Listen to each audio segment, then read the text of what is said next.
Yeah, this is jazz joint. Air it out. I had to clear it out. I feel like Superman and tear it down. Call as a quarterback and send him out. I feel that air it out. I had to clear it out. I feel like Superman and tear it down. Call as a quarterback and send him out. Take off. I'm on a rocket, a space dog. Bought a new car from Elon, wanna race. I've been asking how long is it gonna take. I've been cracking the code, had to break it safe. I've been righting my wrongs, had to change my ways. I was stuck in one place, so I had to shake. They try holding me down, but I found my way. Roddy Rich and so bicycle love me.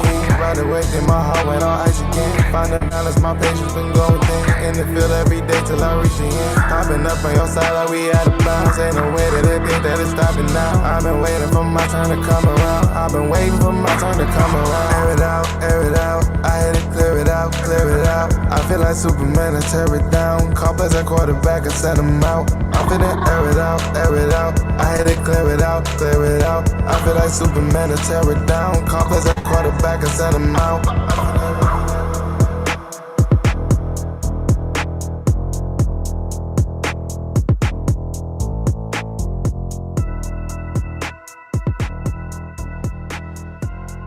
Air it out. I had to clear it out. I feel like Superman. Hey, what's going on, guys?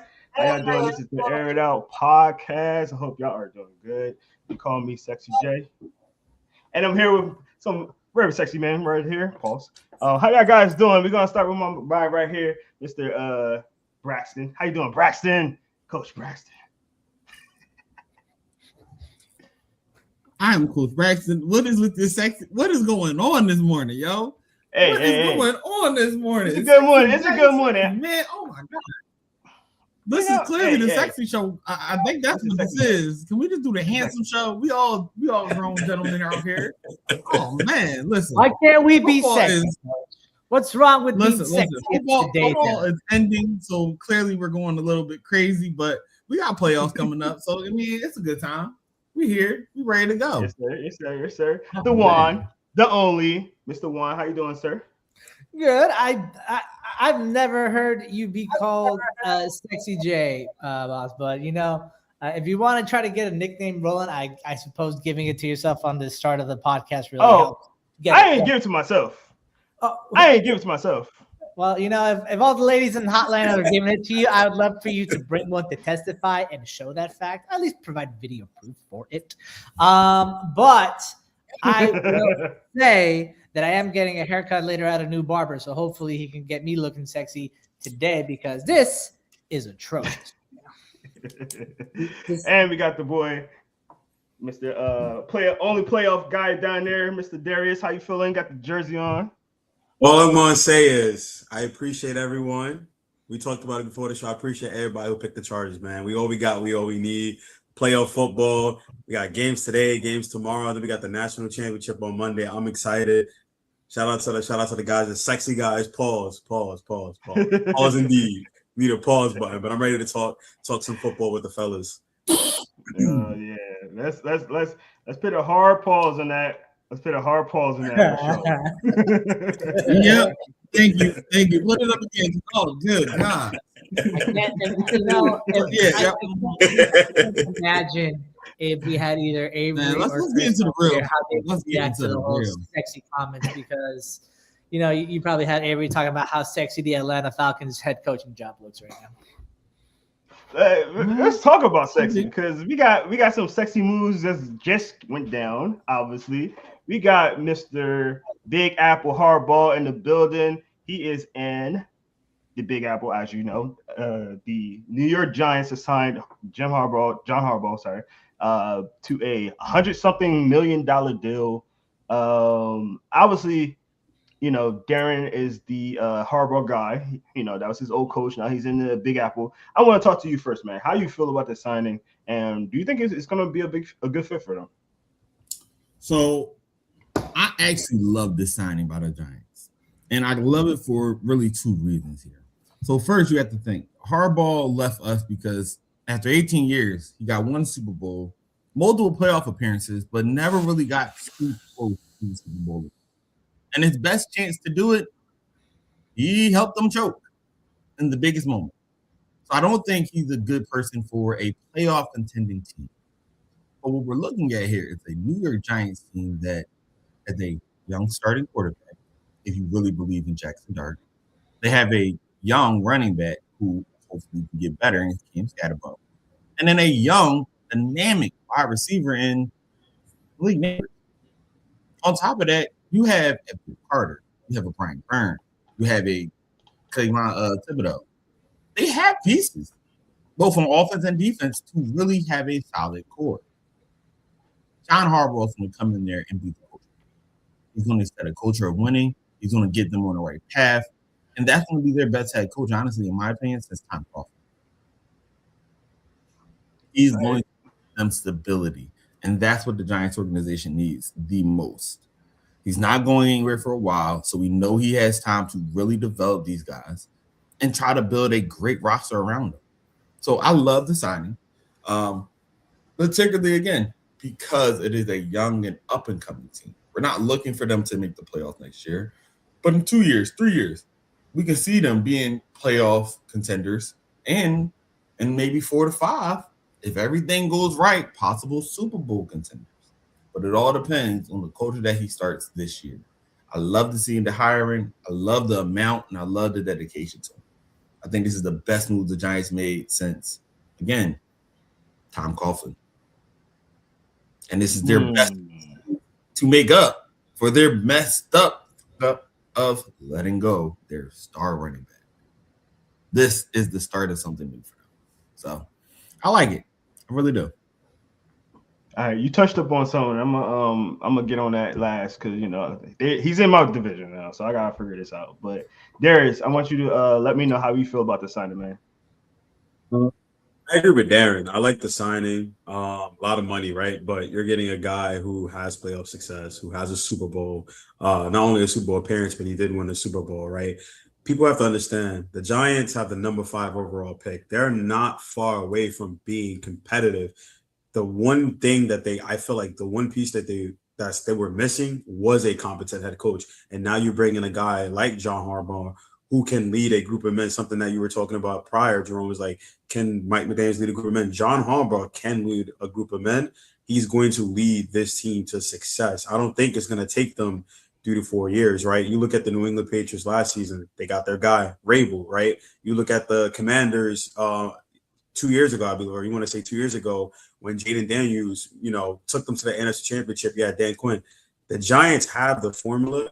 I'm not saying that it's going to be the same way they can go to the NFC Championship game. No, but I think now with, Malik Neighbors coming back from injury, Cam Scatterbo coming back, you have the number 5 overall pick. Your defense was never the problem.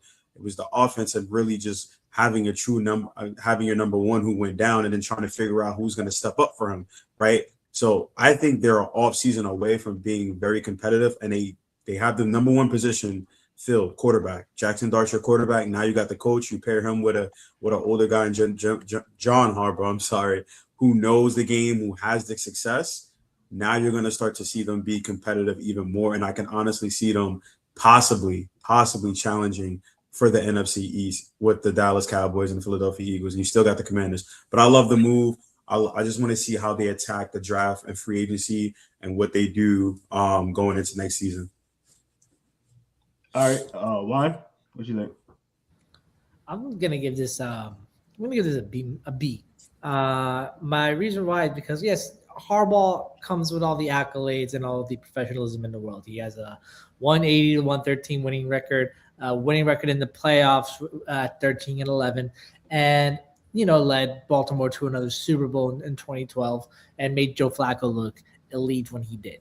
But if we're trying to look at recent history, he has this tenacity of quite a few things. Number 1, holding on to coordinators that really don't need to be held on to, Zach or Todd Monken near the end of last season. So he's very loyal to his guys, even when there was like a lot of criticism against them for how they were orchestrating their respective units. His aggressiveness up until the 4th quarter, when he's been very hesitant. Usually this is a guy that's been known for being very aggressive on 4th downs and being a risk taker. But this past season, there was a sort of easing off the gas pedal that we saw from Harbaugh when it came into the fourth quarter, especially. Hence, a lot of the collapses that we saw the Ravens suffer, especially the season finale against the Steelers that ultimately got Pittsburgh into the playoffs. And then, just to sum it all up, like, the kind of coach that Harbaugh is, he is what everyone has been calling him. He's a CEO head coach. He's someone who kind of just motivates and brings the group together and kind of delegates to his coordinators. He trusts his coordinators to a fault, and that can be both great and detrimental to a team that he's trying to build a new culture with. I would be really curious to see how he interacts with Joe Schoen, the general manager for the Giants, because we saw how Schoen has done a decent job in terms of drafting talent and being able to turn the Giants into a young and promising team. But he has also made questionable free agency decisions. I'm talking to the Saquon Barkley decision that ultimately led him to Philadelphia. So it's going to be interesting to see how that power dynamic sways, because you can either have a Mike Vrabel effect to where you can turn the Giants into a playoff contender, or a Sean Payton event where you have essentially a hostile takeover of the organization until you can get things course corrected within the next couple of years. Or you can be 2013 Mike Shanahan, who, when he was with the then Washington Redskins, ultimately had a promising season with a young quarterback in RG3, but then it ultimately came crumbling down like a house of cards. So I want to like the signing. I do, because I like John Harbaugh. I like him a lot, but there is still a lot to be desired, especially if he decides to bring Todd Monken over to New York. See, he already did. So we'll see. We'll see if Todd Monken can resurrect some of that Lamar Jackson MVP style play calling magic that he had before. If not, the Giants fans will not be patient as before. Juan, I wanted to mention that, so I'm glad that you kind of transitioned to that Tom Monken, because I was going to ask, Darren about Tom Monken, because he knows a lot about him. I know he had some criticisms about him. What's your thoughts about Tom Monken go to the Giants? Cam Skybo's gonna suck now. Especially in the fourth quarter, y'all. Especially in the fourth quarter. I'm so happy he brought this up. Listen, again, I love the signing because they were a young team. I don't love it if they think they're going to be in any type of playoff or contentions soon. That's not the squad to do it. He's not Vrabel. I'm going to say it now. Vrabel is a different type of coach. I consider Vrabel and Dan Campbell of the same caliber, in which they can take a team and truly motivate them to play so much better than they need to. I see John Harbaugh as a steadying ship. He's going to steady that organization, allow them to grow into a good position, but it's not happening this year. And you really have to think about it like this. How many fourth quarter blown leads have John Harbaugh given over the past 5 years? 18, y'all. Is that Harbaugh or is that Lamar? So now let's really see, because guess what? The Giants also gave up 4, if I'm not mistaken, fourth quarter blown leads last year. So let's see if that trend continues now with Harbaugh there as the head coach. Because if that is the case, then we really can determine, hey, this really ain't on Lamar. This is more on Harbaugh and his coaching style at the end. I need him to be more aggressive as he was in those earlier Lamar Jackson years, because if not, and he goes back to thinking that his QB is going to be the end-all be-all, then he's going to be back where he was this offseason, fired and looking for a new job.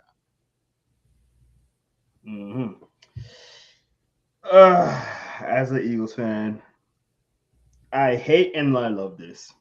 I hate it because I'm an Eagles fan. I love it because it's such a good fit. I think it's such a good fit. You got to think about it. The Giants organization needs some stability in there, and that's what John Harbaugh is going to get. They got a lot of young guys in the building. Malik Neighbors, Scatterboo. You still got my boy Jackson Dart, who I like a lot. Unfortunately, he went to the Giants, and I'm so upset that I'm liking so much of the Giants. But it's a good move. You still got 2 players that's coming off of injuries as well, but you got a fifth overall pick that the Giants can go and take and get another playmaker. Maybe another guy that I like, Cornell Tate. In the first round to pair up with Malik Neighbors, and Malik Neighbors just coming off an injury. Scotty Boo just coming off an injury, so it's gonna take some time to gel and stuff like that. They gotta learn a new offense. They're gonna learn a new coach, so it's gonna take some time. But you're looking at it from a futuristic standpoint. John Harbaugh is gonna get this team right, and that's the part that I'm worried about. I'm not worried about next year. I might not even be worried about the year after that. But in the future, John Harbaugh is gonna get his guys in there. He's going to make sure that offensive line is good. He's going to make sure that defense is good. And he's going to make sure his guys are motivated and on page with him. And if Jackson Dart is anything like I think he could be and will be, he's going to be a freaking problem. And I'm not happy about it. Go ahead, Raj. I just want to bring it back to what I brought earlier about, the relationship with Joe Shane, because think about it this way, the biggest difference of what made the Patriots 0 to hero style team from 2024 to 25 was the free agency class that they brought in, good free agency signings on good contracts.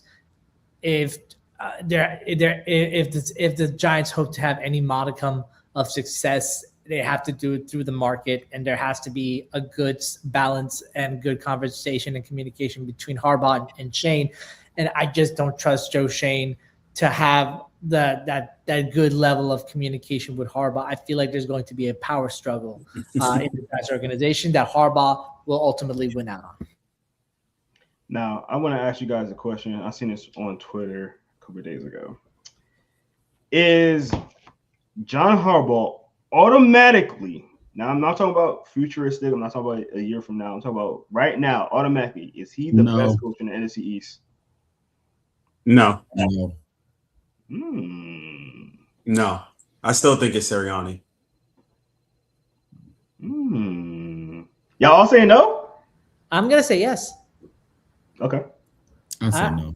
I'm going to say yes just because with Harbaugh comes like a kind of calming presence and a confidence that you don't really have in any other coach in the division, including Sirianni.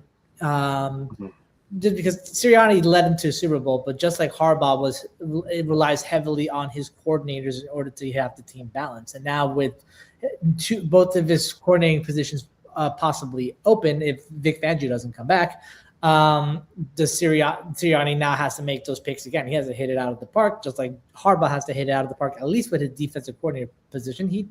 If he already picked Monken, it's already kind of a dud at that point. And then Dan Quinn, still kind of an incomplete because he had the one great year leading a rookie Jaden Daniels to the playoffs. But now year 2, and he's been constantly injured. You see the kind of body of work that he has with this team without Jaden. It's like the team wholly relies on Jaden, and the defense just crumbled. And for Dan Quinn, who was an expert defensive coordinator in Dallas, to come back into head coaching with Washington, not a good sign. And then Marty Schottenheimer, incomplete for me. His first year was good on offense, but it didn't seem like he had a full cohesive grip on the locker room. So we'll see what year 2 brings. Gotcha. All right. I mean, for the most part, they're all kind of young and new into their positions outside of Philly. But the only thing I would say is that, well, first of all, Vic Fangio is here to stay. Just letting you know, Vic is here and he's staying. He better be staying. I think that, I agree with you in some parts, but also like you got to look at the body of work Sirianni has done. And I'm not just saying as an Eagles fan, but every year he never missed the playoffs, not once, 2 Super Bowl appearances. It kind of has some credibility to it. Not saying that John Harbaugh don't have that credibility, and he has a great resume. Don't get me wrong, great resume. But now he's taking that resume and taking it to a new team. So that's why I say, when everybody's like, "Oh, he's automatically the best coach in the conference," I'm like, you can't say that when you go into a new team and new players, new head coaches, new organization, new owner. You know what I mean? Like, it's just like getting a new job. Do you know you're gonna be great as soon as you get there? No, because you really don't know how the dynamic. So like, you gotta get comfortable. You gotta get in there. So I say like in 2 years we can have the conversation, but I think people saying he's the best coach right now, I can't say that. You can't say it for you. See, you went around and beat around the bush. Let me make this very clear. If we're trying to compare coaches, we need to compare coaches in the same time frame. So Sirianni's been there, I believe, since what, 2020? Yeah. Or 2021. 2020, right? Okay, cool. So let's look at the past 5 years in that same time frame for John Harbaugh with the Ravens and Nick Sirianni with the Eagles. Sirianni has led his team to the playoffs each and every year. He's also led them to 2 Super Bowls, 1 win, 1 loss. But you have appeared in 2 different Super Bowls and then 2 in the last 3 years. John Harbaugh, you have had the number 1 seed 2 out of those 5 years, and you were in the top 3 of those seeds in the last 4 of the 5 years. Start there. Next, on top of that, you've had the number 1 defense twice. You've had the number 1 or second to number 1 offense 2 out of the 3 times. And the further you have went is the conference championship. And each one of those playoff losses that you have lost in, you have not coached well because your team is making turnovers. They're doing dumb plays. You're not using your players to the best of your ability. Why would I think you are going to come into a whole new organization and be the best coach in an entirely new division with a Super Bowl winning champion of recent? Again, he won a Super Bowl 12 plus years ago. Let's talk about it. The NFL is a what have you done for me lately? I'm saying in at least the last 5 years, you haven't done that. So we can't call you number 1. It's that simple. Like, you have to be really, really objective with this. Yes, he's a great coach. Yes, he might be number 2 in the division compared to some of the other coaches, but he's not number 1. When you look at what he has done over the last 5 years compared to what the actual number 1 has done over the last 5 years. I'll give you that. Right. Any rebuttal? I can dig it. Darren took the words right out of my mouth. Literally. What have you done in the last 5 years? That's exactly what I was going to say. Thank you, Darren. Also, John Harbaugh, since you over there, hear me out. Take Dan Falele. You can take him with you since you like to build old lines. Take his bum 6'8", 340-pound self out of our building and stop having him block for Lamar because he hasn't been blocking either way. He hasn't.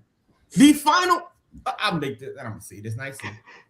Dan Falele is the reason that Lamar Jackson had to go between 2 different defenders, escape a sack, and then still throw a 50-yard bomb for a touchdown. He didn't block anybody.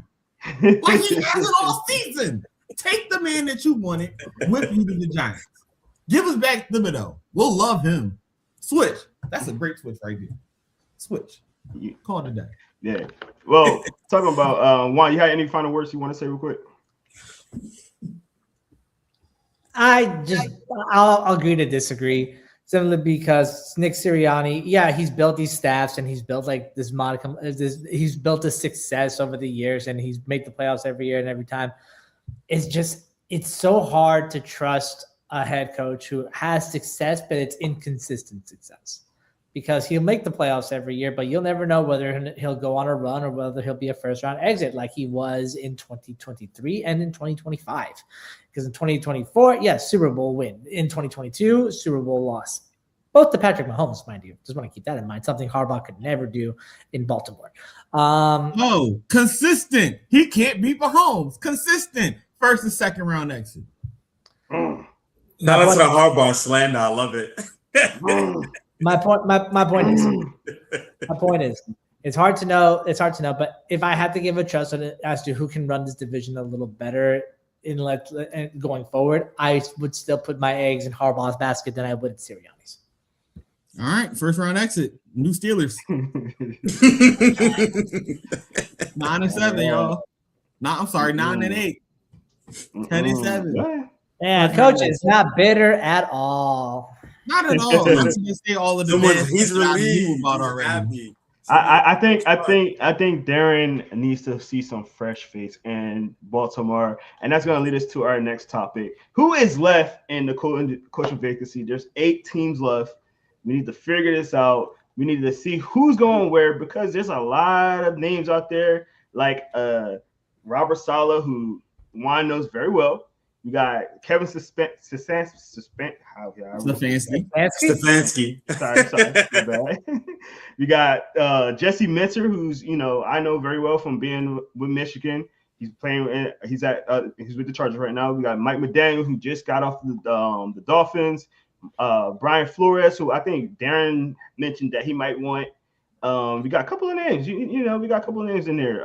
So I want to know who you guys think is going to go where, what teams. There's a lot of vacancies. So I'm gonna start with Juan with this one. Who are you looking for as the next head coach at blank team? Man, when looking at the candidates right now, like before Harbaugh joined the candidate pool, it was really there wasn't really like someone who you can say has like a guaranteed like impact on like changing a culture for joining a team. But if I had to like really pluck it, I would have to say I would want Kevin Stefanski to go and join the Atlanta Falcons. I think that Stefanski in Atlanta is a good lock in the sense that Stefanski has been able to unlock offensive genius when he's had good surroundings in Cleveland.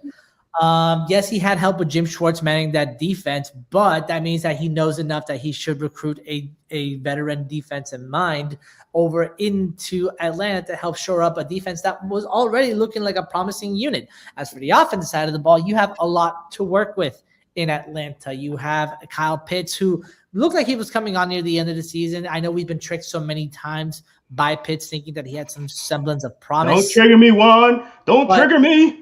But if Kevin Stefanski can't unlock him, then no one can. When you have a great wide receiver core building led by Drake London, you have Bijan Robinson, obviously, arguably one of, if not the top back in the NFL. The question is, can he mold Michael Penix into what he turned Baker Mayfield into during that 2020 playoff run in Cleveland? Can he help basically quarterback whisper a quarterback that had high expectations in 2025 only to crumble injured and inconsistent near the end of it? And not to mention, like, Stefanski has so much grace built up with him.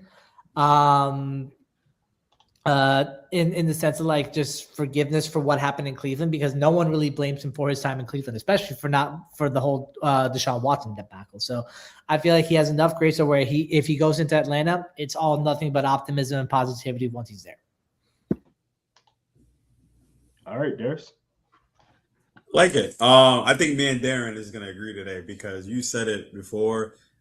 It's like a match made in heaven. Brian Flores to Baltimore it just makes too much sense in my honest opinion. I think he deserves another chance to be a head coach. The tenure with Miami didn't go well, right? He had the situation with Tua, and he really wasn't wrong about Tua. That's a conversation another day. But I love Brian Flores to Baltimore, right? His defensive mind. He's probably one of the best defensive coordinators in the league currently right now to this day. What he's going to do in that Baltimore locker room, he's going to revamp that locker room.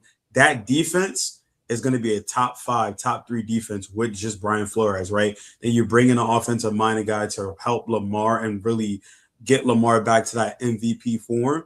And I think Brian Flores with Lamar, that's a good quarterback head coach duo. Kind of like, you got the Drake May and Mike Vrabel. You got the Andy Reid with the Pat Mahomes, right? Like they can have that type of dynamic. And I think Lamar will see the game differently because he has a true defensive-minded coach who can give him tips and pregame in the film room. Hey, you're not seeing this there in cover 2 when they're in this formation.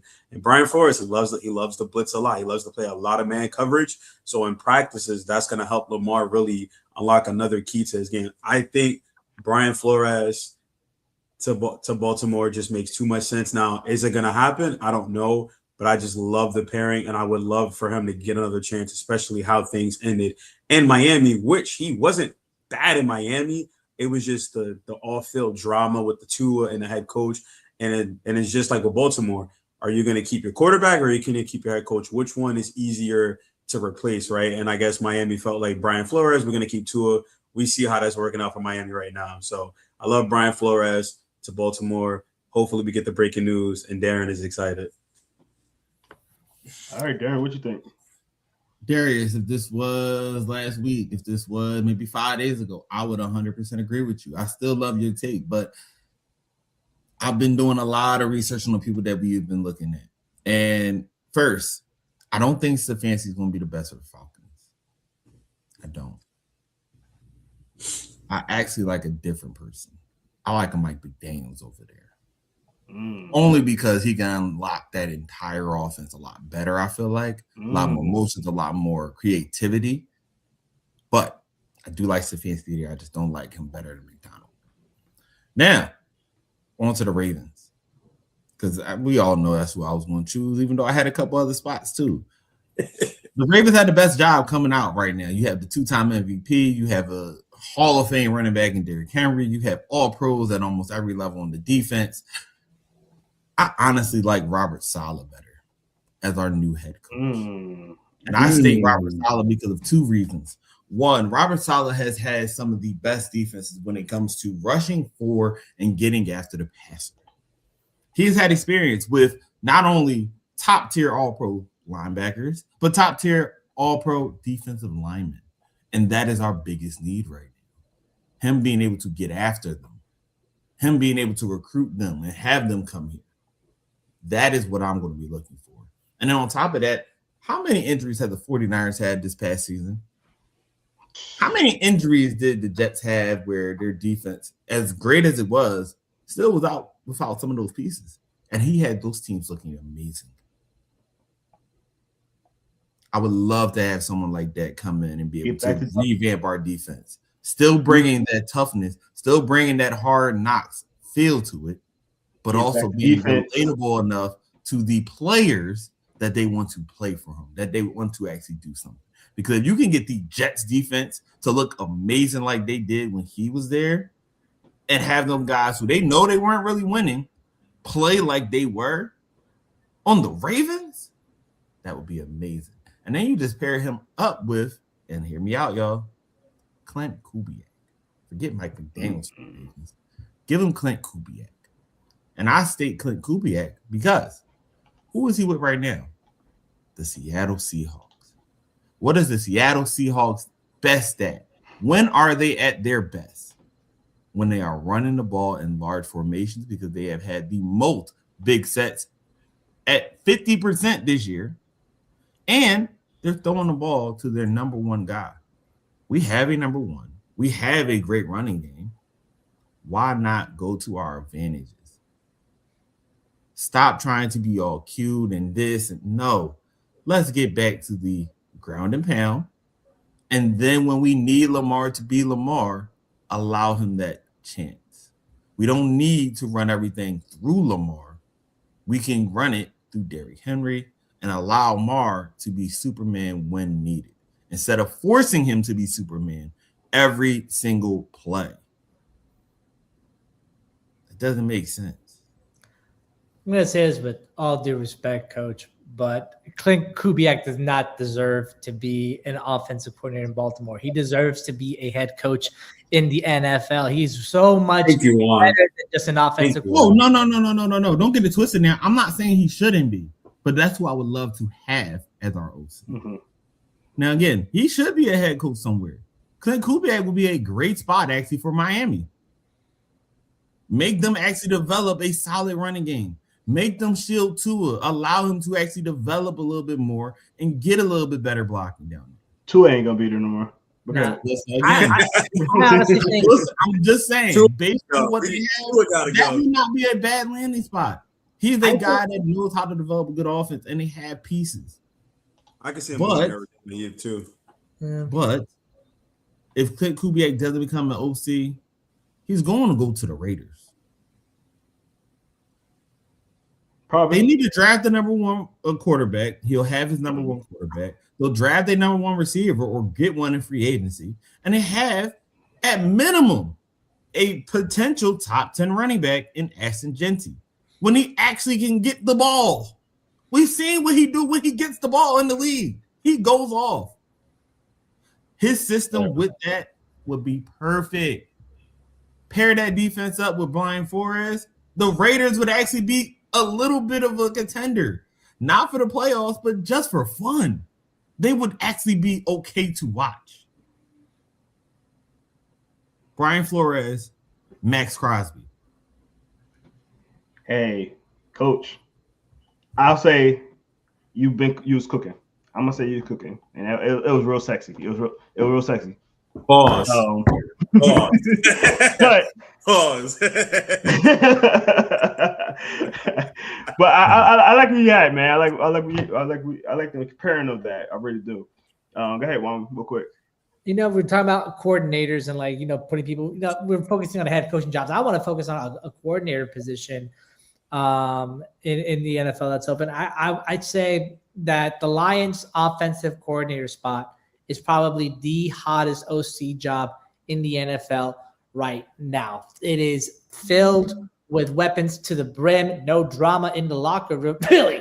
And it is more so a much more desirable place to be because of the culture that Dan Campbell has built and the trust that he has in his coordinators when actually having success. And if there's a coach I feel like would fit the Dan Campbell culture here in Detroit, I'm going to say it's Mike McDaniel. I think Mike McDaniel can do a lot of damage with this Lions offense, especially with Jahmyr Gibbs as your primary back. When you have a versatile weapon in your receiving game with both Amon-Ra St. Brown and Jameson Williams and Isaac Tesla, and then Sam Laporta as your pass-catching tight end, Matt McDaniel will have a field day. And Jared Goff is honestly one of the more malleable quarterbacks in the NFL. He has shown that he can be adaptable to a good passing scheme. I feel like if Mike McDaniel becomes an OC in Detroit, it would vault the Lions back into playoff contention. Dang, I'll say it, into Super Bowl contention. Let me ask a question really quickly. Do y'all think that Tua is more athletic than Jared Goff? Yes. Yes. Yeah, sure. Cool. So do you think that Jared Goff can do at least majority of what Tua can do athletically when it comes to having to possibly run the ball? No, but he can read a defense better than Tua could. Then if we're all going to I'm going to agree that us three here, all are in agreement to that, which means the Detroit Lions, that's the easiest no-brainer OC job, period. That's a sexy landing spot. I tell you that much. I think you're giving Jared Goff a little bit too much credit. That's a sexy landing Why? spot. Why? You go Mike McDaniels came from who? Sean McVay. And Sean McVay made Jared Goff look wonderful. And Jared Goff has had 3 offensive coordinators since in his time in Detroit. His last one got fired recently, but it was still a top 5 offense because of Jared Goff, who was top 5 in every passing category in the NFL. And then when the games matter, what did Jared Goff do? Look little like he did what Jared Goff does. He did what Jared Goff does. Jared Goff needs a good running back to hand it off to take the pressure off of him. He has two currently. Hold on. So if you go away from what makes you great, which is handing the ball off to your 2 running backs and doing great play action, you're going to lose. Yeah, especially because being here in Detroit, John Morton was public enemy number 1 when he was here because he was a good offensive mind, but he had terrible rapport with people in the locker room.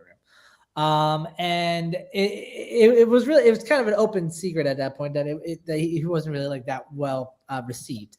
If you get Mike McDaniel, yeah, his personality is a little out there, but I can guarantee you it would be a fit in a Lions organization that was built to welcome Island of Misfit toy style characters. And Mike McDaniel more than fits the bill on top of being one of the better offensive minds available in the market right now. I'll say, I don't want to discredit what you're saying. What you're saying makes sense. What I was trying to say is that I just still think y'all giving, Jared Goff a little bit more credit than y'all should be. I'm just saying. Like, I'm not saying it's not gonna work. I'm not saying it's gonna work. About Jalen Hurts getting more credit that he deserves, and yeah, I think he's gonna. I don't think he get as much credit as he deserves. Actually, I think people be on his ass a little bit, and I'm like, all right, you gotta, I think he's a little bit, but we're not gonna get into Eagles. We're not gonna get into Eagles. I think I'm gonna. I think for me, I think the head coaching job that I would like to see that nobody's mentioning is the Tennessee Titans job. And the reason why I say that is that the defense has some pieces, but they was missing somebody. And Darren, hold off. They got some pieces. You think about it, if you really think about it, they got some pieces in there. Name But someone other than Jeffrey Simmons. You can who? All right, hold on.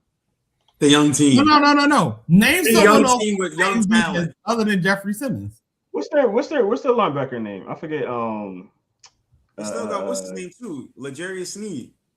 Yeah, but he's been injured. Solid. Yeah, he's been injured. Still got him. Give me a second. You see how you have to look that up? I did.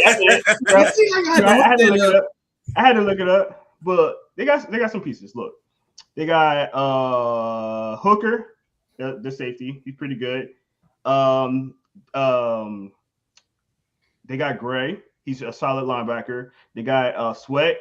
He's a good nose tackle. He's been pretty good for them. They got Jeffrey Simmons. They got a couple of guys back there. I'm not saying like they're word beaters, but they got some guys back there, some young guys that are playing pretty well. If you get a good defensive mind back there, and they got a lot of cap room, and they got the 4th overall pick, like you get a good defensive mind in there. You get a offensive coordinator that can help them. I say Jesse Minter going to the Titans would be a good fit. You got a young guy, right?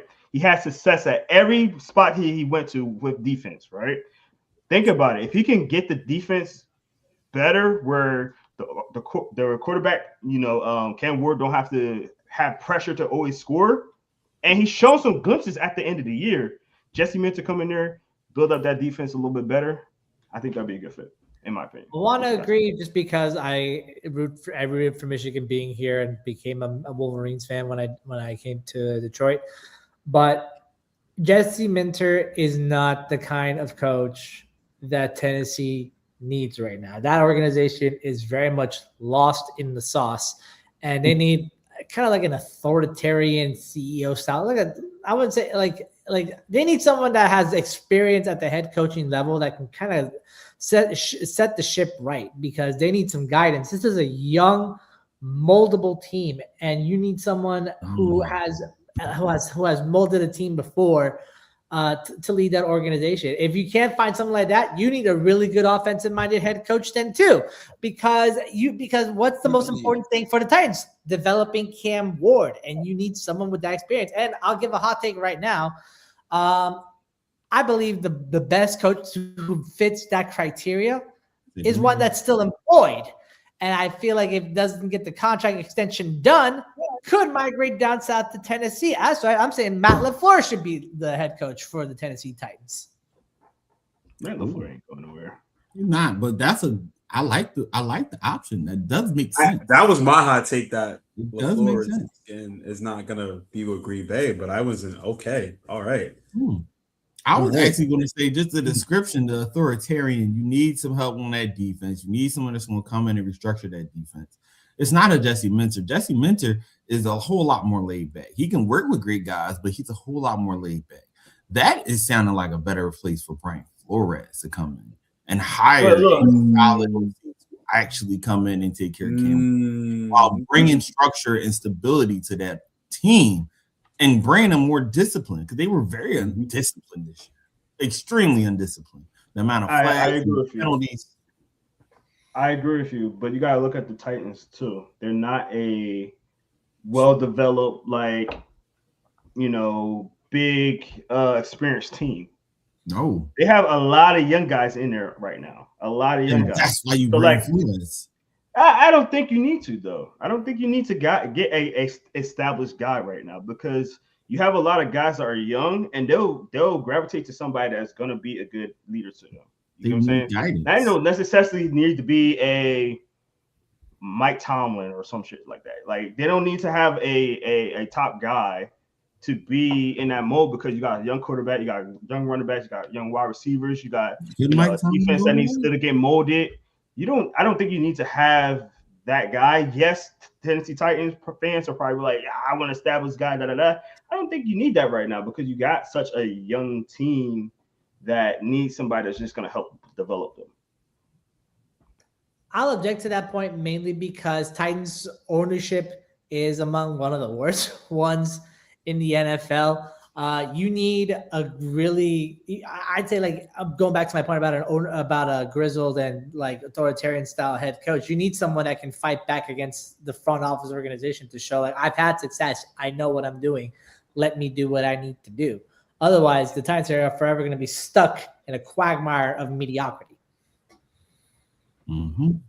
And shoot, I don't necessarily agree with that, but actually, shoot, if anything, I wouldn't mind the Titans getting Salah. That would be a solid pick. Somebody can develop, communicator, can go with everyone, kind of work with there, and shoot, get a Ravens Jesse Mentor. He was already a Raven at one point as a coach, as a D-backs coach, and he has experience with top-tier safeties and top-tier linemen and getting the best out of them, whether they're older or younger. Tua Polta, he had 13 and a half sacks this year. Khalil Mack, the last 2 years, has had 20 plus sacks, and he's going on 35. And that's another reason why I said, like, that's why another reason I said Mike Mentor with the Titans, because Titans got the 4th overall pick. They can get like a Ruben Bain to get in there and, you know, go after the quarterback if you really wanted to do something like that. But I'll push back on Robert Saleh joining Tennessee because despite being like a leader of men and being able to like really inspire and command a locker room, in my experience with Woody Johnson and Robert Saleh does not have the, and I hate to say this about the guy because he's a really lovely man, he doesn't have the backbone to go against an ownership group like the Titans. I can't really see him really kind of like putting that kind of foot in. You think he has no cojones? Is this what this is? No cojones? I think he has a little bit. He has enough at least. But you know, I do understand what you mean. I like the fit, but Flores probably is the best there. But hey, we keep forgetting about this one team, and none of us has mentioned it. What are we thinking about the Cardinals, y'all? I said I like Clint Kubiak to the Cardinals. Pair him up with Mario Harrison Jr. See what they do with Kyler Murray. Like that's a good fit. Young defense. Defense is not bad. You got some pieces. I like him going there. I think honestly he could probably get the best out of Kyler Murray. You got James Conner who's coming back from injury. You got Mario Harrison Jr. who had an off year. Marco Wilson. They have a top 10, I think top 15 draft pick this year. So Cardinals is a very underrated destination that I think a guy like Clint Kubiak can go in and bring in success year one. I think no matter who you bring in for the position of head coach for the Cardinals, I think your number one priority is you have to move on from Kyler Murray. Actually, it's been 8 years of nothing but just, for lack of better words, poor performances from K1. And you paired him with an offensive-minded head coach in Cliff Kingsbury, albeit maybe it was like a little tumultuous, but at least he was creative to like have built stuff for Kyler that Kyler wasn't really thriving in later on in the relationship. And then you try to go Jonathan Gannon to try to shore up the defense, and then have him be kind of like the CEO head coach that they're looking for, and it didn't work out there either. It's not that the coaches are the problem. I genuinely do believe Kyler Murray is the problem in Arizona, and whatever head coach takes that position, be it an offensive guru, a defensive force, or a CEO head coach, they have to be able to make the decision to move on from Kyler. They have to. That's the only way that Arizona can actually find any success going forward. That's why you get the issue with Tomlin not coaching again. He said he done. Yeah. He taking at least a year off. Honestly, Brian Flores might be perfect for Arizona. Like, I think Brian Flores could be good for Arizona. They do have some sneaky good pieces on that defense, especially a couple of Michigan players there. Mr. I forget Johnson from the second round pick. That's right. And the offense can work. especially with the receiving core, if you find the right quarterback to pair it with, whether it be like a rookie quarterback that you can draft through. I don't know if this year's draft class is exactly wowing anything, but there's plenty on the market that you can bring in to kind of fill in until the year after. The point is, you just need to find a quarterback, a head coach that knows to find the right quarterback to get the ball rolling. Kyler has to go. I think the issue with the Cardinals position, and nobody's talking about the Cardinals coaching staff right now, is that, Juan, you're completely right. You got to do something with Kyler Murray, and I think it's getting rid of him. And if you're going to get rid of Kyler Murray, you got to think about how this team is going to be right now. Like, there's not a lot of good quarterback free agents that you can grab. That's one. This draft just got horrible because my man Dante Moore went back to Oregon, and if Dante Moore would have stayed at Oregon, you had two options of getting him or Manzoza at number 3. Now you don't have that option. You don't have a lot of quarterbacks to kind of work with right now. So if you're going to take that job, you're most likely going to have to keep Kyler Murray, unless like you're just going to say, screw it, get rid of him, and we're just going to figure something out, which I don't think the coach is going to do it. I don't think right now anybody wants to coach Kyler Murray. And it's going to be hard to replace him with the amount of players, the amount of players that's going to be a free agent, and the way the draft is kind of shaping up right now.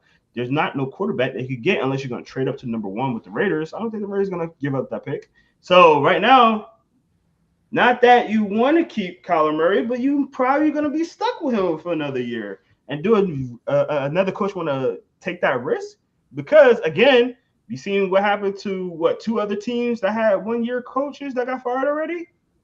Who wants to deal with that? So it's going to be a hard position. It's going to be a hard job to be desired with. Now, obviously, if all the other vacancies get filled up and stuff like that, let's take it. I want to prove that I can be a good coach. Hey, and it's probably going to have to be a young guy. But what the landscape of the NFL is. Go ahead, Darren. Sorry. No, continue. It's an easy fix. Y'all stressing over Kyler Murray. Kick him to the curb. If they know not easy. No, kick him to the curb, take the hit. And why you take the hit? Because you'll take that cap hit this year, and now you're allowing yourself the future to actually build around someone else. Now, on top of that, let's not play like it's not backup quarterbacks that can come in and start over what Kyler was doing. We seen Jacoby Brissett do it all last year. All last year he did it. 1-year deal, let him be your bridge quarterback, and then you go. And if you really want to play, let's do this. Put Jacoby Brissett as our backup once again. We know we're going to get out of here. Tyrod Taylor if you really want to go with a bridge quarterback. No. You get Jacoby Brissett as your consistent backup. He knows the system. He's already there. He knows the system. He knows the team. On top of that, you go and trade from Malik. How do you know the system? You don't have a coach. Well, he knows right now. He knows the regime. He knows the organization. Let's start there. The ownership, the players. Yes. He has a rapport. You go get Malik Willis. You go get a guy like him, and now you have 1 or 2 options. Either A, we're going to really try to see if Malik Willis can do it. If he doesn't, cool. We end up with a high draft pick, and now we go get our quarterback of the future next year. Or A, Malik balls out. Let's see if he can reproduce this while we still have a solid backup. Our defense is growing, and we're paying Malik Willis on a cheap deal, which means we can actually pay the big timers to put around him. There is a way to do it. The Cardinals is actually a very good setup. But whoever the coach is, never in your thought process can you think about Kyler Murray. Once he's out the door and you have solidified that, then you can actually plan your future. But your future doesn't start until he's gone. I don't know if Malik Willis is a better option than Kyler Murray at this point. Depends on what coach comes in. He is the same option as Kyler Murray. If Mike McDaniel, that's what I'm saying. He's a younger Kyler Murray. I can deal with that. That's what I'm saying. They're so similar that do you want to just move on for Kyler? Like you're gonna take a cap? The difference between Kyler and Malik is that Kyler is a finished product. He will never change who he is as a player. Right. He hasn't when he got into the league. He didn't with Kubiak. He didn't with Gannon, and he never will. Malik, on the other hand, showed that he is adaptable under the LaFleur system. Heck, if you really want to get creative with it, bring Malik into Arizona and then bring back McDaniel as your head coach in Arizona to mold Malik and work around him. He's shown that he can build a young quarterback before. He can do it again. The Titans sucked with Malik Willis. They didn't put no one around him to actually teach him. He learned in Green Bay. You can see his actual development. He went through reads. It's not like, hey, he just did this once or twice. No. Every time Jordan Love has been out, Malik Willis has stepped in and actually played pretty solid. Very well. And this is not a one or two time thing. This has happened over the last 2 years. That's why they brought him back this year. And then pair him with Jacoby Brissett. A veteran guy that knows how to play in this league. I think we need to just see who becomes the coach there, because I think that all that really matters of what you're going to do with Kyler Murray and if you're going to move on from him. Because again, there's not a lot of options out there. So whoever comes in there, they're going to have to be very strong-willed and really willing and have the organization's back to be like, all right, we're going to give you a couple of years with this, because like I said, the way this carousel is going, these 1 year guys are going in and out. Like it's pretty bad. So then they got to get somebody that has experience. And if they don't want to do defensive guy, I'm gonna even throw out a hot take, surprise pick. Somebody that has slowly been his name starting to circulate somehow again. A guy that was with the Bears years and years ago, Matt Nagy. Matt Nagy with the Chiefs. Mm-hmm. Hey, he is not the best, but he is a guy that can come in, give you a solid offense. He knows the Andy Reid system, which means he knows how to be creative enough to get the best out of his players. Let's not forget, like, Mitchell Trubisky was actually something. But for 1 year with Matt Nagy, he made him something. We only need 1 year to see. All right, man. Well, let's get into our last topic real quick, and that will be the playoffs. We got the playoff divisional round right now, and we want to know who is going to win this weekend. And I'm gonna let the guy who's obviously staying in the playoffs right now. He got his team in the playoffs, so I'm just gonna let him talk right now. Mr. Darius, man, go through all the games. Who you think is gonna win these games? Give us your picks. All right, so starting off today, 4:30, we got the Buffalo Bills, Denver Broncos, rematch of the AFC wildcard game last year, right? Denver snuck in 7 seed, Buffalo was a 2 seed. Bo Nix's first game. What could possibly go wrong? Denver lost that game badly. This is a rematch. This is a different Denver Broncos team, right? Now you got Denver at home, but Denver is coming off a bye week. Josh Allen on the road against Jacksonville, banged up finger, calf, it don't matter. You're not betting against Josh Allen, the Buffalo Bills. It doesn't matter if he has one receiver, two receivers. As long as Josh Allen is the quarterback, he's going to have them winning. And I think the Buffalo Bills squeak out of Denver winning this game. I'm going to give you the final score. I think it's going to be 24-21. I think Josh Allen does it again, game-winning drive. I can definitely see that happen. Bears, Rams. I think this is the year of first-year coaches. They're going to make a lot of noise. I can honestly see Caleb Williams doing the unthinkable and the Bears upsetting the Rams. Everybody has the Rams winning because of their defense, Sean McVay and all this. I could genuinely see the Chicago Bears winning, especially beating Green Bay at home and having some momentum. I'm going to save my game for last because, that's a little sensitive. But then we're going to go with the 49ers, and we're going to go with the Seattle Seahawks, part 3. Sam Darnold has not thrown the football, I believe, in a couple of days. He's dealing with an oblique injury, and Drew Lock is prepared to start. Again, Drew Lock is prepared to start. Yes, Drew Lock is prepared to start in case Sam Darnold can't play after having a bye week. I like San Fran, man. I think them beating the Eagles on the road and that defense being banged up and still somehow managing to win that game in a hostile environment, and Fred Warner might play. There's a possibility Fred Warner might play. And even if he doesn't, your defense is hyped because now if you win, you're going to get Fred Warner, your captain, back. I can see the 49ers and Brock Purdy going into Seattle and getting a win. And then last but not least, New England Patriots, Houston Texans. I think this game is going to be a very underrated game when it comes down to defenses, but I think is what quarterback you trust more, right? Do you trust CJ Stroud? Do you trust Drake May? Which running game do you trust more? I'm going to take the Patriots, obviously, but I just think as long as they can get pressure on CJ Stroud, which we've seen when there's pressure in his face, he is not good. Dial up the blitzes, dial up play man coverage, right? No Nico Collins. Who's he going to throw to? He has nobody really to throw to. He's going to have to really rely on his arm in a running game, and I think the Patriots defense is just too much, especially with getting Chris Tonga back, who's going to be solidify that running game in the middle. So I can see the Patriots winning. I would love for them to win. That score, honestly, I can see it being like 17-13. I think it's going to be a low-scoring game, just a defensive slugfest. But I'm excited, and, we all we need. That's all I got to say. All right, Mr. Coach. So I'm sorry, but you threw me off and just said that he might not play. It's a possibility.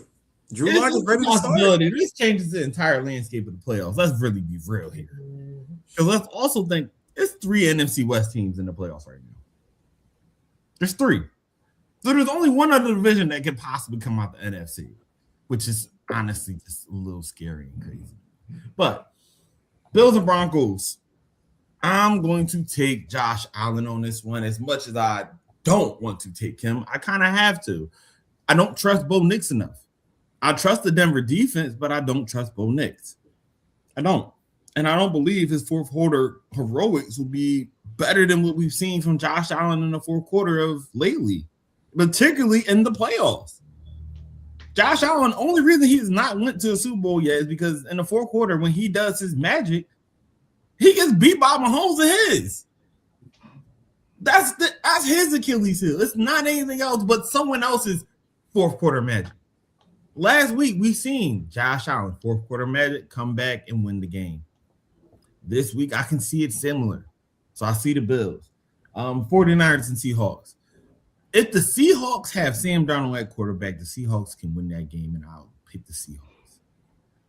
If anything happens to Sam Darnold, he is not the starting quarterback. They are not winning that game. I do not trust Drew Lock to operate that offense at all whatsoever. So for me, I'm sorry. Y'all can be mad at me. It truly depends on who is starting the game. If Sam Darnold is playing, I'm picking the Seahawks. But if Lock is announced as the starter of the Seattle Seahawks, the 49ers are moving on to the championship game, period. There's no ifs, ands, or buts about it. Patriots and Texans. I'm only going to side slightly to the Patriots. And this slightly is because of their offense being better than the Texans' offense. But if we're comparing defense to defense, there is not a comparison right now. As much as I want to say Darius' defense has been good, you do not have a better defense than the elite one we have been able to witness from this Texans team. 3 points. That's what I'm saying. Again, you can't tell me right now that you have a better defensive line. You can't tell me right now you have a better collection of secondary players. And you can't tell me right now that you have flat out better linebackers.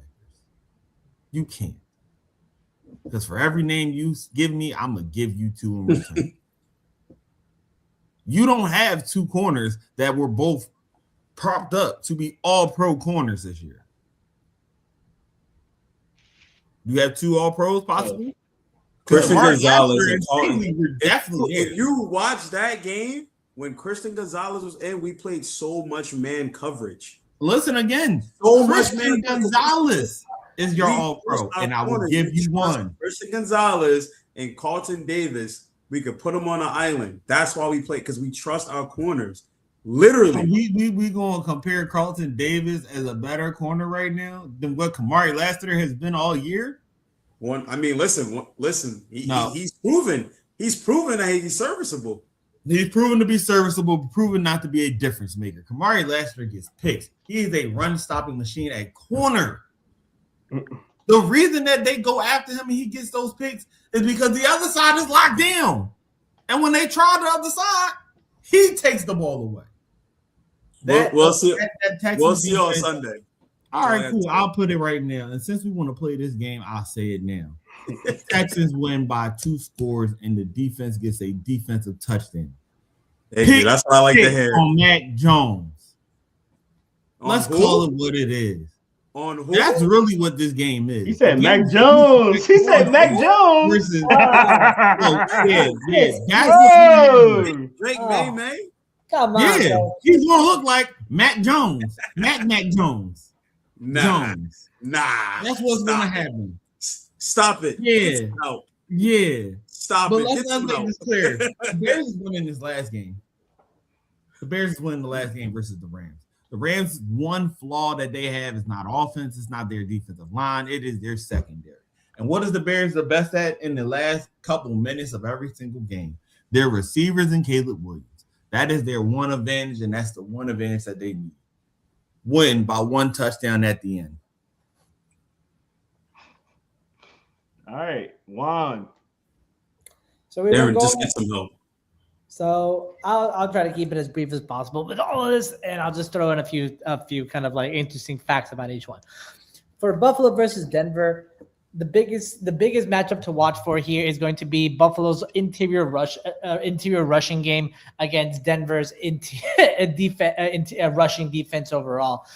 Denver is able to get to the quarterback in terms of sacking the quarterback, but only when they're sending pressure or 5 more men in from the box right into the quarterback. Josh Allen is a sack escape artist. You have to be able to bring him down, but wouldn't even matter anyway because Josh doesn't really have a lot of people to throw to. He lost Gabe Davis and Tyrell Stevens to ACL tears against Jacksonville last week, and he's throwing to a 32-year-old Brandon Cooks, an inconsistent Keon Coleman, and a Khalil Shakir, who's a great gadget player, but can't really do much else outside of that. So what does Buffalo have to do? Rely on the ground and pound, especially with the leading rusher in the NFL and James Cook. And if you can do that against a Broncos defense, it was great to start the season, one of the best to start in the NFL, but then slowly teetered off after their bye week into kind of being top 10, maybe like top 7, and run through their compromised interior defensive line. They are beatable, especially when Bo Nix is still a question mark as to what kind of quarterback is Denver going to get. Is it going to be the Bo Nix that has led them through how many fourth quarter comebacks this year, or is it going to be the Bo Nix that looks like a derp every time he throws the football?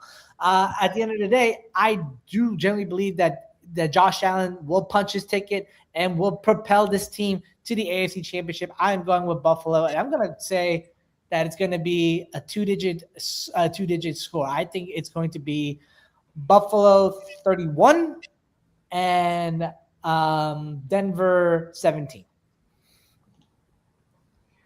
Thank you, Keon, for your message. He said this is a great cast of analysts. Keep it up, boys. Thank you so much, man. Appreciate you doing that. Hey, by the way, if you guys know, we are taking a live comment. So if you agree with us, disagree with us, let us know in the comment section.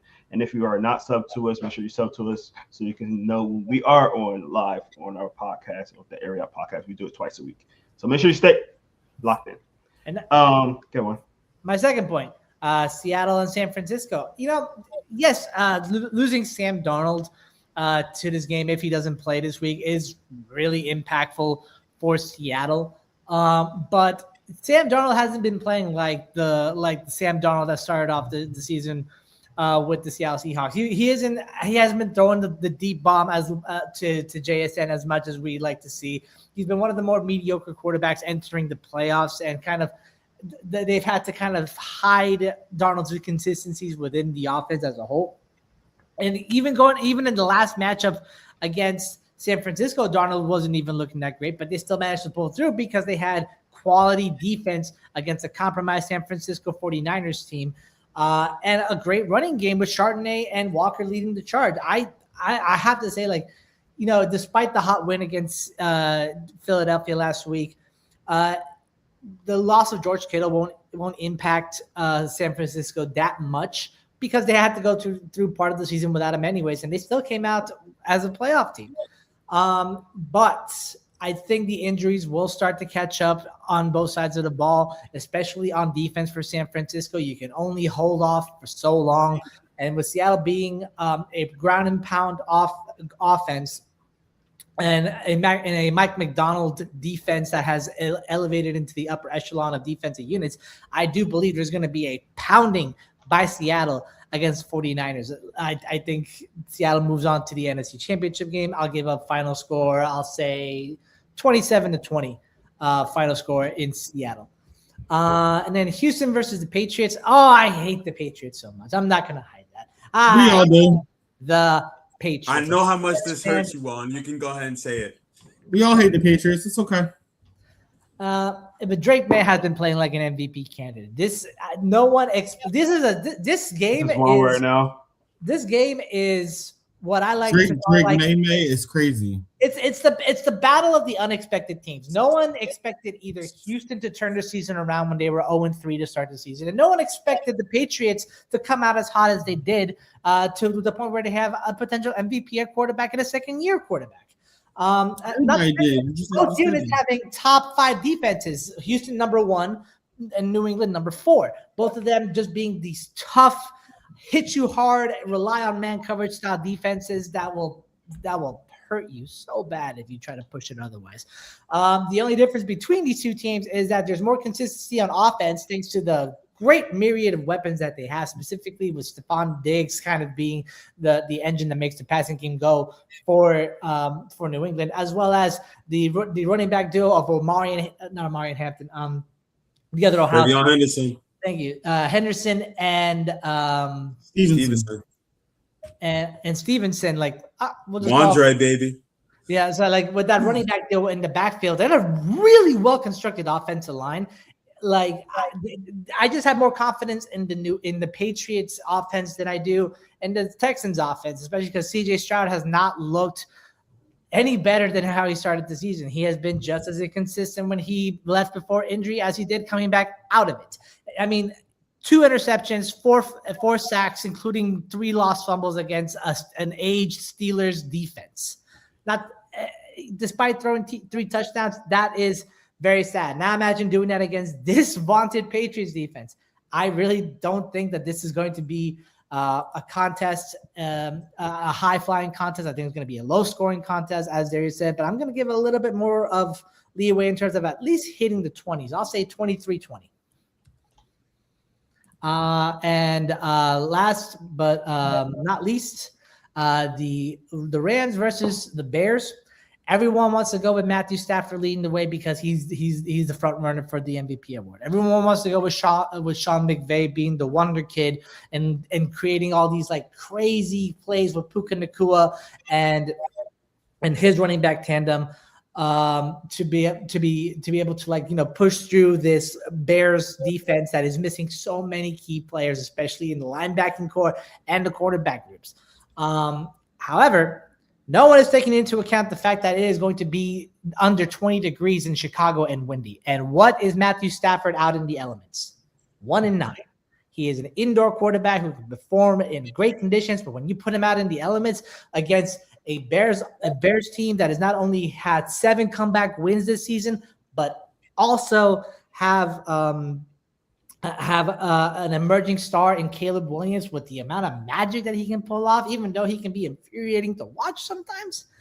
I have to roll with the Bears on this one. I think Chicago sends the Rams home packing and moves on to the NFC Championship for the first time since, I'm going to say 2010, I think it was the last time that they were at the NFC Championship. Or it might have been even before that, like during the Super Bowl run. Point still stands. Chicago beats the Rams in a high-flying shootout. No, not a high-flying shootout because it's going to be cold and rainy in Chicago. I'd say it's going to be like a 16-3 win by Chicago against the Rams. All right, now it's my turn. I'm gonna start with today's games. I'm gonna start with the earlier game, obviously with the Bills and the Broncos. Now, I think you guys are a little low on the Broncos for whatever reason. I think the Broncos are a better team than a lot of you think they are. Yes, they've won a lot of close games late in the fourth quarter, but the team itself, I think, is a good team. With that being said, I still think the Bills are going to win this game. just because you got Josh Allen, man. He got the playoff experience. He is a good quarterback. Yes, they don't have a lot of weapons right now, but he makes it work with what he has. And as long as they got James Cook back there cooking, they're gonna be good. That defense is a good defense, but the combination of James Cook and Josh Allen is lethal.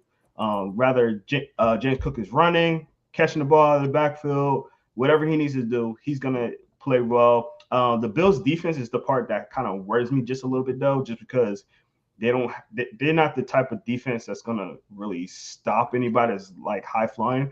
And the Broncos they can get high flying at some points of the game. So that will be my only worry, especially with the lack of weapons that Josh Allen is gonna have. But I think that with the experience, Sean McDermott, he's a great coach. He's gonna be able to coach his tail off in this game. I'm taking the Broncos. I'm taking the Bills in this game. I think it's gonna be a closer game than people think, but I will take the Bills in this one. The 49ers and the Seahawks. I know everybody's concerned about the quarterback position, but they're a run first team. Like I think Derek said that. Run first team, they got two good running backs. The 49ers went against the Eagles defense, which is a top 5 defense. They're going against a better defense in the Seahawks. And I believe that the Seahawks I honestly don't think this is going to be a close game. I think the Seahawks are going to win. I think they're going to blow them out, to be honest. Because if you look at last week's game against a good Eagles defense, think about their scores. They had to have a gadget play to get a touchdown in that game, which granted, it was a gadget play. But if it wasn't for the Eagles' incompetent offensive play and having a terrible OC, I don't think that game was going to be a game either. The 49ers are a good team, but it's too many injuries. They got too many spots to worry about right now. Their pass catchers are going down by the second. Like you said, Kittle was going to be out. That was a safe haven. I do think what's his name? The fullback. Somebody help me. Kyle. Hushek. Yeah, I can't say it. He's a good gadget guy too, but he's not a Kittle, bro. And yes, you got Christian McCaffrey, but that's almost all you have. I'm telling you, I think the Seahawks defense is way better than the Eagles defense. And it's talking as an Eagles fan. Seahawks defense is way better. They got better pass rushers. They got better defensive backs. I think that the Seahawks are going to win, even with a Drew Lock. And that's my hot take on that too. Even with a Drew Lock, they're going to win. Because I've seen Drew Lock play against the Eagles one time, and he did some stuff against us. He's not a terrible quarterback. He's not good. He's not terrible to the fact that you just like, they just automatically go lose. If you play that game the way you need to, run the ball, play good defense, he don't turn the ball over, they're gonna be fine. Trust me, I'm telling you, the Seahawks are gonna win. And we still don't know if Darnold's not gonna be out. He's a game time decision, so keep that in mind as well. So I'm taking the Seahawks. I seen y'all squirming, so I'm gonna let y'all talk real quick. Go ahead. Who wants to finish? I was all squirming a little bit. Go ahead, Darius. I'll let you go first. You look like you're squirming a little bit. I got nothing. You just it's the fire the OC. It was the fire the OC and the Eagles thing. Right. Nah, but I in all honesty, I think we got really spoiled with the wild card games, right? Like most of the games are 1-score games. I think we get spoiled again with the divisional round. I think each one of these games has potential to be 1-score games, right? Like last minute, 2-minute drives. It's just going to come down to like what quarterbacks and versus what defense do you trust more. That's how I can see it. I don't think none of these games are going to be high scoring, come out first drive touchdowns, points. I think it's going to be smash mouth, old school, ground and pound, play action, low scoring games, game winning field goals, game winning touchdowns. That's how I can see these divisional rounds going for each of these games. Why? I think we're due for some stinkers at this point. I don't know which ones they'll be. I mean, I did lay out a couple that I thought were going to be 2-score results, but we're in for some stinkers. And it's more so just a little jab at you, boss. It's more so anything to get the Eagles back into the conversation, right? Oh, of course. I got the hat on. Always got the hat on. Okay. So with all that being said and hearing everybody's opinions, I'm gonna give y'all one more hot take. Jesus Christ. Every win is by at least 10 or more points. Every win is by at least 10 or more points. The Bills are going to beat the Broncos by at least 10. The Seahawks should beat the 49ers by at least 14. The Texans should beat the Patriots by at least 10. And the Bears, I see them blowing out the Rams. And I see that being a high scoring game. Ooh. Yeah, the Rams got a good defensive line, but Caleb Williams can escape like no one else can this year. And he's been slinging that thing. And I already said it once before. The Rams' Achilles heel is their secondary. And if Roman Dunze and guys like that can get behind them, it's going to be a long day.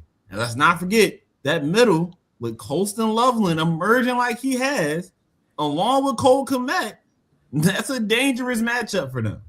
And DJ Moore. Don't forget about DJ Moore. Mm-hmm. Listen, I see the Bears. I see the Bears winning by a minimum 14. And if we being real, shoot, they could win by 17.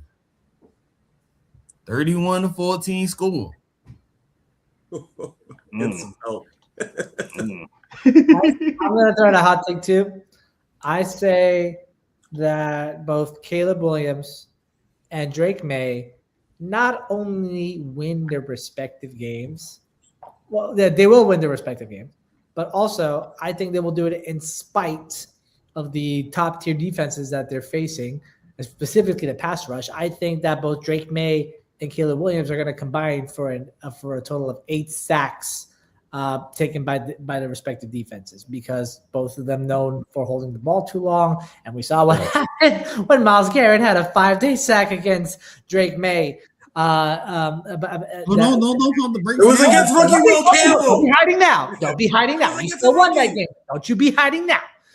So I think the pass rush is going to come heavy on these two quarterbacks. And I think they will win despite getting taken down so many times. I think it's going to be Drake May gets sacked 3 times, and I think Caleb gets sacked 5 times. Oh, no. Right. Switch those numbers. Switch them. You got 2 baby Myles Garrett's going for Drake May. And Daniil Hunter and Will Anderson. You got 2 of them things. Let's switch that number to 5 for Drake May. All right, let me get into my take real quick with my games for those games. So I'm gonna touch on that Patriots game, because I think people are not understanding how good this Texans defense is. And yes, I agree that it's gonna be feasting on my boy May. But I will say this: Drake May. Look at the Texans offense. They're losing guys, and they don't really have an established running game. I love the running back they have right now. I forgot his name. I had him. Marks, 100 plus rushing yards last week. He a boss. He's a boss. But you'll have Nick Chubb. Think about. You gotta remember, but Nick Chubb is washed though. Like, he's not the same as Nick Chubb. We got Milton Williams. There it is. Milton Williams in the middle of that defense right now. Milton Williams. He's gonna stop a lot of $100 million man. He's gonna. That's supposed to be the fear. Yeah. No, it's not the fear. But he sealed the game against he sacked fourth down. He sacked Justin Herbert. I'm worried. Milton Williams get pushed around by Daniel Falele to allow Derrick Henry to run crazy over here. I'm okay. I'm worried about the Texans offense, because the running game is going to be okay, right? But they don't have Nico Collins in this game. And let's be real, the Texans offense been doing well because Nico's been in there. He might not get all the stats that you're looking for, but they got a lot of young wide receivers in there, and Nico Collins takes a lot of coverage from them. Nico Collins not playing this game. That's why I'm taking the Patriots. They got a good defense. Drake May is going to still be able to cook on that defense, on the Texans defense, I think. We'll see, because that defense they're gonna get some sacks. I'm just saying they're gonna get some sacks. But you got to think about, is Booty playing this game, right? Booty playing? He's gonna be my X factor. Absolutely. He torched them last year. Yeah, Stingley, one-on-one man coverage towards them. Watch the game. Drake made first game of his season against that Texans defense with a banged up, crappy offensive line. Watch what Booty did to Stingley. Go ahead, Darren. That's your homework. Watch that play. Don't bring up former teammates, by the way. Former teammates. Former LSU teammates, yes. Because last season you were 3-14. Yeah, you're right. But I'm taking the Patriots. I'm taking the Patriots. And with the Rams and Bears game, y'all make some good points with the Bears offense. They're really, really good. I just can't see the Rams not putting up crazy points themselves. And I seen your little take on, Matthew Stafford's stats in the cold. But if the last real cold game that he had in the playoffs was against the Eagles. And honestly, if it wasn't for that last play of the game where technically they could have still won it on that play, I think the Rams could have had it. So I think this is the Rams' year. I'm taking the Rams. The secondary is a little sus, but that pass rush is good. I think that they're gonna be able to keep the Bear. What's the Bears quarterback name again? I don't know why I'm blanking name for it now. But Caleb Williams, I think they're gonna keep him in the pocket. They're not gonna allow him to scramble around. And I just think that this is gonna be the high scoring game right here. I'm gonna say that this is gonna be the high scoring game right here. And what is going on? And I think that did we lose? There we go. Okay, my bad. Mm-hmm. I think that this is going to be a high-scoring game. This is going to be the game that a lot of people are looking for as for the high-scoring game, and I'm glad it's the last game of the week.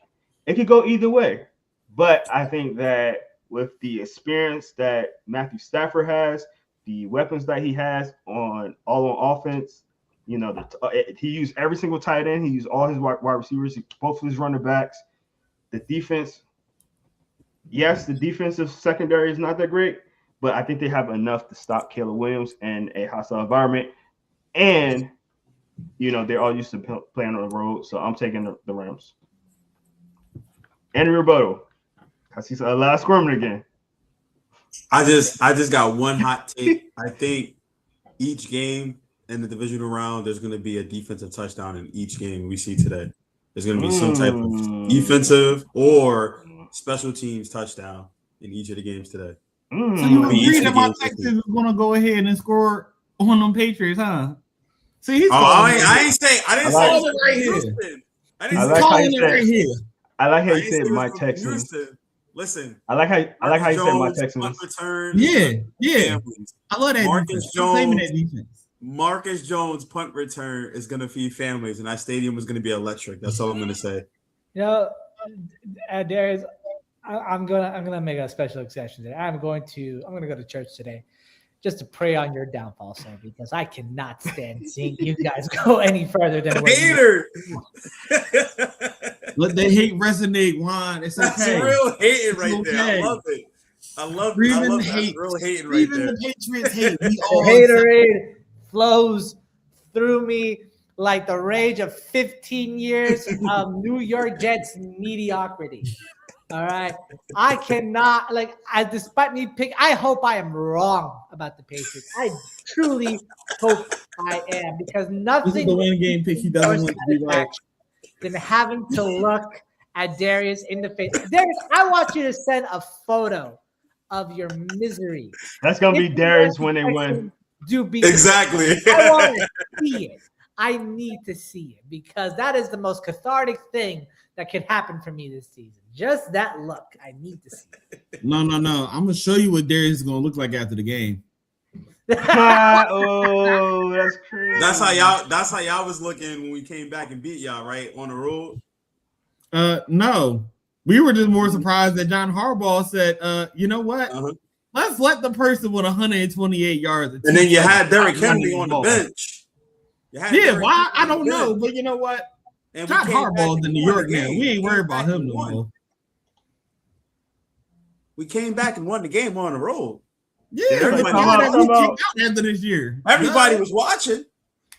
Clearly, watching. somebody wasn't. Somebody wasn't watching because he would have let Derrick Henry stay in the game. That's crazy. But guys, that's gonna do it for us today, man. I hope y'all enjoy y'all divisional round playoffs. We got a couple of hours till then, man. So I hope y'all enjoy it. As always, thank you guys for watching. We got 64 people in here right now, so we do appreciate each and every one of you guys. Make sure that you are following us on all our socials. As you see it right behind me, we are represented by Inside the Hashes, do a lot of great football stuff. We are the X-Packs of football. So we got podcasts, we got interviews, we got highlights, we got all that great stuff on our website. So make sure you go to it. Our QR code's right there. We also have it on our screen. We're somewhere. Oops. There it is right there in that corner. So make sure you hit that QR code right there and check us out. As always, guys, we are going to it's right there too. Right there in the corner. Right there. So make sure you scan that right there. Follow us on all our social medias, especially on YouTube. Make sure you like and subscribe on there as well, so you know when we do have these podcasts and you see all of Darren's crazy takes and hot takes like he always has. My God, Hashtag 350. Hashtag 350, baby. Let's do Let's it. come back for the Super Bowl. For the real ones. If y'all remember what hashtag 350 was, you're a real one. You gotta go back. And the only Deep in way to go back the archives. Deep in them archives, baby. Go find them archives. All the things I will never know. 350 really hit. I will never know the pleasure of seeing the Jets win the Super Bowl, but I'll always know the pleasure of lording this little guy over you guys for the rest of my life. Okay. Anyway, we're gonna cut off on that point, guys. Thank you guys for checking us out. And I'm not gonna do everything, but I will say this: fantasy, oh my God! But I will say this, man. Me and Darren are in the same position. We are looking for coaches, and I'm so glad I am looking for KP is out there. Thank God for KP. right now. I am leave the Broncos KP is out of there, and I am Jets happy. right now. I need Jim Leonard. His job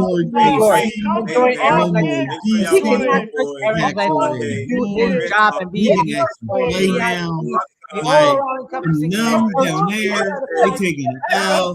Here is It's gonna be a great game. We're gonna go in there, we're gonna win the game, and we're gonna host another playoff